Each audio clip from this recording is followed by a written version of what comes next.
여러분 안녕하세요. 자, 2주차 그리고 6일차에 해당되는 독해력 증진 챌린지 지금부터 시작해 보도록 하겠습니다. 자, 오늘 지문이 어려웠다는 친구들이 많이 있습니다. 지문 자체가 어려웠다기보다는 비슷한 질문을 여러분들께서 많이 던져주셨는데요. 해당 질문 살펴보고 그 다음에 본격적으로 지문을 통해서 질문에 대한 답을 해드리도록 하겠습니다. 자, 선생님이 수업하실 때 머릿속으로 그림 그리지 마세요 라고 하시잖아요. 그렇죠. 제가 항상 그렇게 강조드리고 있습니다. 그리고 먼저 결론부터 말씀드리자면 항상 그렇게 예외 없이 접근해라 라는 것이 제가 강조하는 포인트였습니다. 근데 제가 언제 머릿속으로 그림 그리지 말라고 했을까요? 처음 지문을 읽을 때, 독해를 할 때, 첫 지문을 읽을 때 머릿속에 모든 정보들을 머릿속으로 그림 그리지 말아라 라고 말씀을 드렸습니다. 그러니까 여기에는 이렇게 추가가 돼요. 지문 독해 시, 그 다음에 모든 정보. 그러니까 이게 무슨 얘기냐면 지문을 처음부터 읽을 때 첫 문장부터 다 힘을 주고 주어진 정보들을 다 독해해서 다 머릿속으로 그릴 필요는 없다는 거예요. 그림을 그리기 시작하면서 문장을 처리하게 되면 이 지문 독해 자체가 굉장히 무겁게 독해를 하게 되고 당연히 시간을 많이 쓸 수밖에 없겠죠.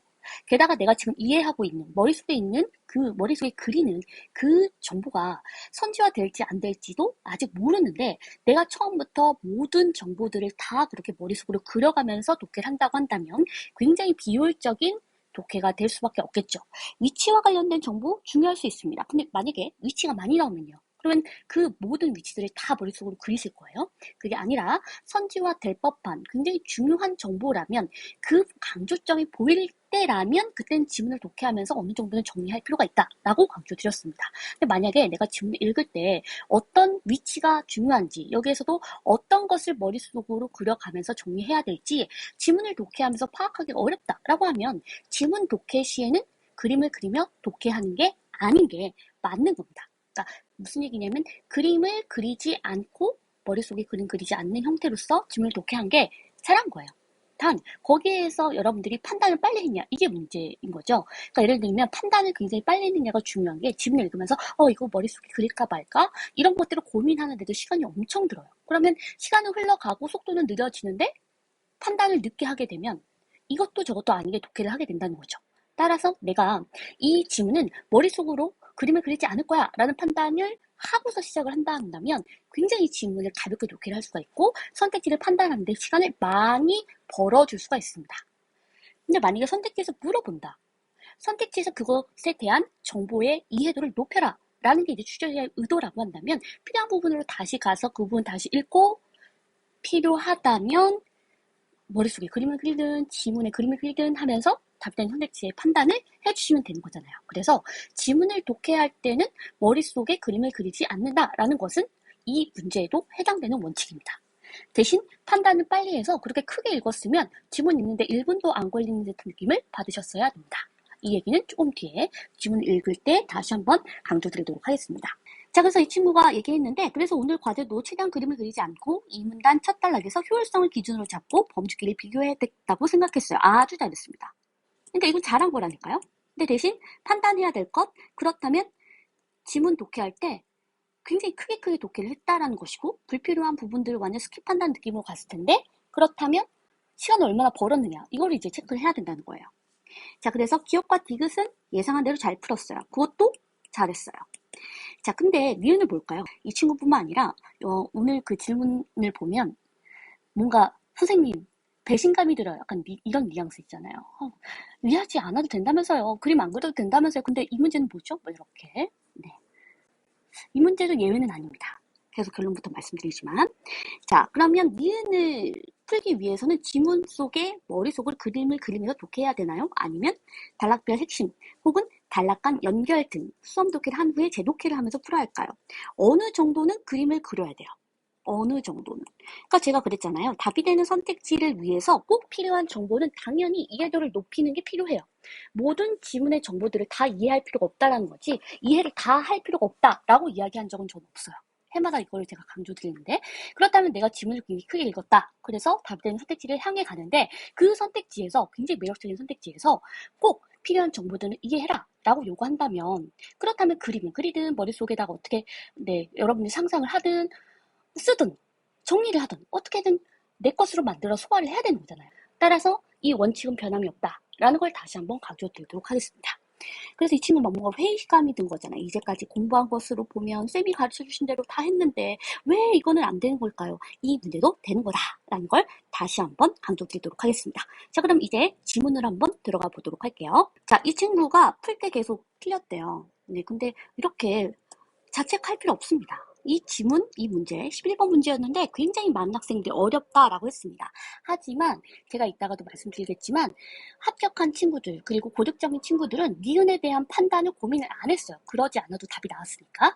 그래서 이 문제가 기억이 안 났다고 합니다. 무슨 얘기냐면 이 문제 때문에 고민을 한 적이 없었던 거죠, 실전에서. 그러니까 11번에 대한 문제의 기억이 안 나는 거예요. 근데 오히려 요령이 없고 수험 독해의 어떤 포인트를 잘 모르는 친구들일수록 이 11번이 굉장히 어렵게 느껴지고 시험장 딱 끝나고 났을 때 이 문제가 가장 어렵다고 느꼈다는 거. 그래서 잘하는 친구들과 그렇지 않은 친구들의 그러한 시험장을 나왔을 때도 잔상이 남는 문제들 간의 그러한 차이가 굉장히 크다는 걸 여러분들께서 포인트를 잡아주시면 좋을 것 같습니다. 자, 일단 첫 번째 단락 한번 보도록 할게요. 물질을 구성하는 작은 입자들의 배열 상태. 우리는 이제 작은 입자들의 배열 상태를 볼 거고요. 그게 어떻게 생겼는지 물어보고 있습니다. 그리고 그 다음 질문이 훨씬 더 중요한 질문이었죠. 이것은 부피를 최소화시키려면 입자들을 어떻게 배열해야 하는가라는 문제와 관련이 있대요. 그래서 여기에서 포인트는 이겁니다. 부피를 최소화시키기 위해서는 어떻게 배열해야 하는가.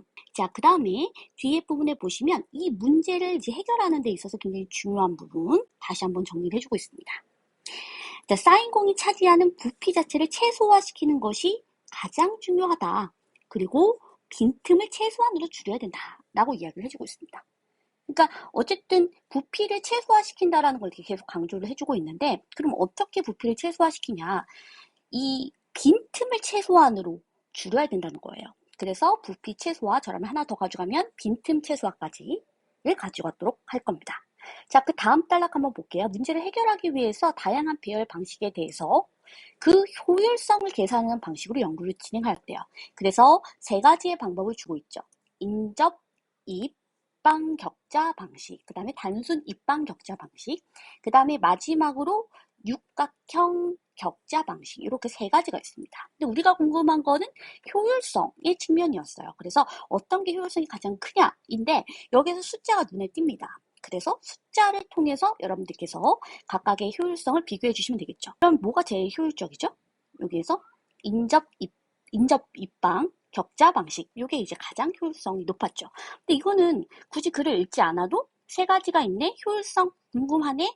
74, 53, 60이네. 그래 74네. 이렇게 해서 판단을 하면 되는 부분이기 때문에 만약에 내가 효율성이라는 포인트로 잡았다라고 한다면 이 수치만 비교를 하고 딱 지문을 마무리하면 되기 때문에 굉장히 시간을 아껴 써야 돼요.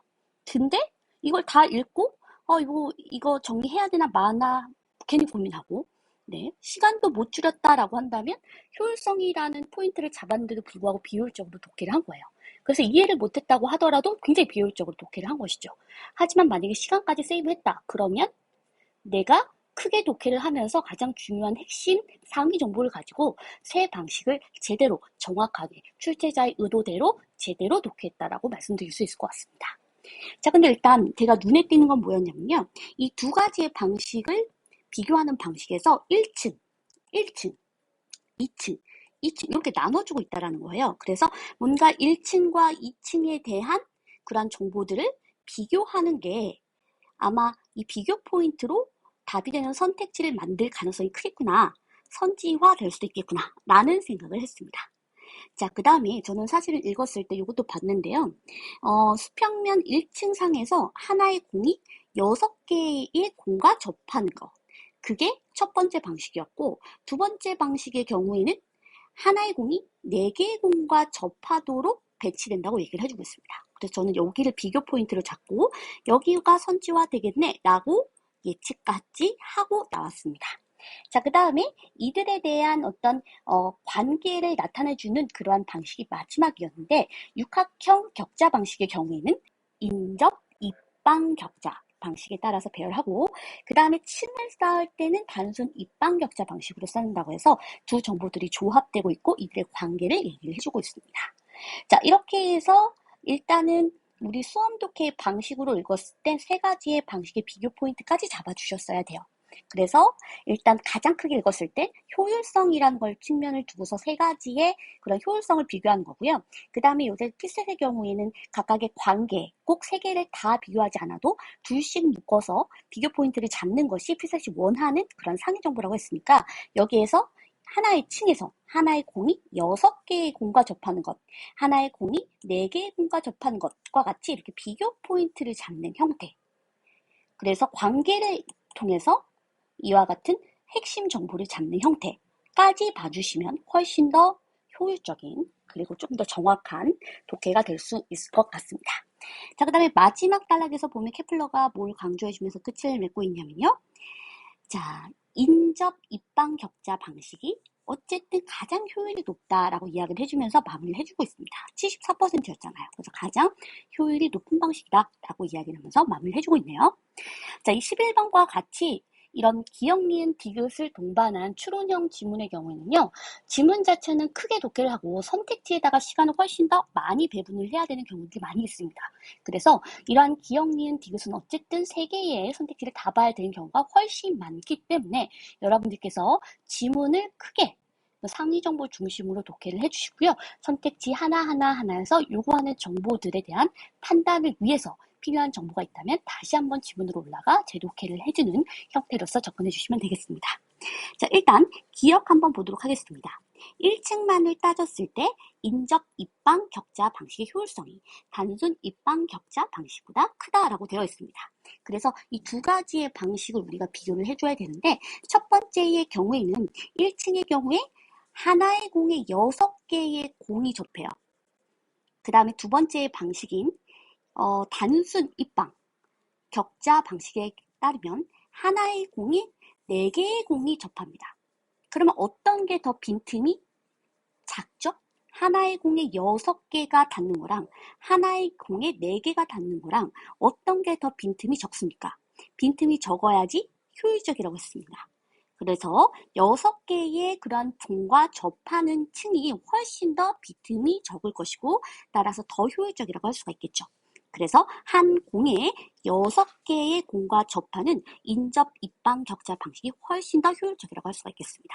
그래서 비교 포인트와 관련하여서 답이 되는 선택지가 나왔죠. 기억 선택지는 올바른 선택지라고 할 수가 있겠습니다. 문제의 니은 선택지는 조금 머릿속에 그림을 그려줘야 됩니다. 필요하다면 해당되는 정보들을 꺼내서 그림을 그려주셔도 좋습니다. 하지만 저는 그림 그려야 될 것 같은데 라고 하면 이 선택지의 판단을 유보하고 다른 선택지부터 갑니다. 자, 디귿 한번 볼게요. 어느 층을 비교하더라도 단순 입방 격자 방식이 육각형 격자 방식보다 효율성이 크다 라고 되어 있습니다.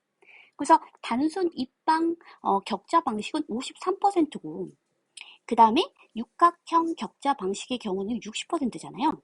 근데 53%가 더 크다라고 이야기했으니까 잘못됐죠. 그래서 디귿은 틀렸습니다. 자, 그랬더니 보니까 이제 1번과 3번이 남네요. 그래서 니은을 판단을 해야 되는데 이렇게 내가 선택지를 속았는데도 불구하고 꼭 판단을 해야 된다면 유보했던 선택지를 다시 보고 그것과 관련된 정보들을 끄집어내서 답이 되는 선택지를 최종적으로 판단해 주시면 되겠습니다. 자, 여기에서 보면 지금 단순 입방 격자 방식의 경우에는 어떻게 배열을 했었죠? 그래서 바둑판의 격자 모양대로 쌓아간다라고 했습니다. 자, 그런 다음에 하나의 공이 4개의 공과 접한다 라고 했네요. 그쵸? 이런 형태이죠. 그래서 일단 4개의 공과 접합니다. 그런 다음에 2층의 배열 상태는 1층과 동일하다라고 얘기를 해주고 있어요. 그래서 동일하게 올라가면 여기 위에 또 있을 거고 아래도 있게 되는 형태이죠. 그래서 4개 플러스 위에 아래 2개 이렇게 해서 6개가 됩니다. 그래서 하나의 공에 접하는 공은 최대 6개이다. 답이 되는 선택지 기억 니은에서 정답 3번이 될 수가 있겠죠. 사실은 어느 정도 그림을 그려야 되는 거는 니은 선택지밖에 없고 그 니은 선택지를 판단하기 위해서 이 부분을 여러분들께서 다시 올라가야 되는 거잖아요. 그러면 자, 볼게요. 니은 선택지를 판단하기 위해서 봐야 되는 문장. 자, 요게 한 문장 있고요. 하나의 공이 4개의 공과 겹치도록 한다. 그 다음에 2층의 배열 상태를 1층과 동일한 상태로 놓이도록 배치한다. 이 두 문장입니다. 이 두 문장을 그림으로 그려서 혹은 머릿속으로 그려서 판단을 하셔야 되는 거죠. 그래서 기역, 니은, 디귿을 모두 다 그림을 그려가면서 여러분들께서 판단을 하셔야 되는 것이 아니라 니은 선택지 정도만 어느 정도 그림을 그려서 판단을 해야 되는데, 이것을 여러분들께서 여유 있게 할 수 있으려면 제가 아까 얘기했던 대로 나머지 선택지를 조금 더 확신을 가지고 기역과 디귿을 판단하실 수 있어야 되겠고, 그 다음에 지문을 애초에 처음에 굉장히 크게 읽어서 다른 지문보다 더 크게 읽어서 선택지를 판단하기 위한 시간을 많이 벌어주셔야 되겠습니다. 그래서 지금 추론형에도 보면 기역, 니은, 디귿형 문제들이 있어요. 그래서 뼈끈 문제라든지 그런 지문은 제가 수업 시간에도 말씀드렸지만 어쨌든 지문에서 다시 올라가서 확인해야 된다라고 강조를 드렸습니다. 그래서 지문에서 시간을 최대한 많이 줄여주시고, 그 다음에 선택지에다가 시간 판단할 수 있는 시간을 많이 여러분들께서 넘겨주시는 형태로서 접근을 해야지만 한 3분에서 3분 30초 정도는 걸릴 수밖에 없는 그런 문제이니까, 그렇게 그 안쪽으로만 풀 수 있으면 여러분들께서 효율적으로 접근했다고 얘기할 수가 있을 것 같습니다. 자, 이렇게 해서 해당되는 지문 해설 마치도록 하겠습니다. 수고하셨습니다.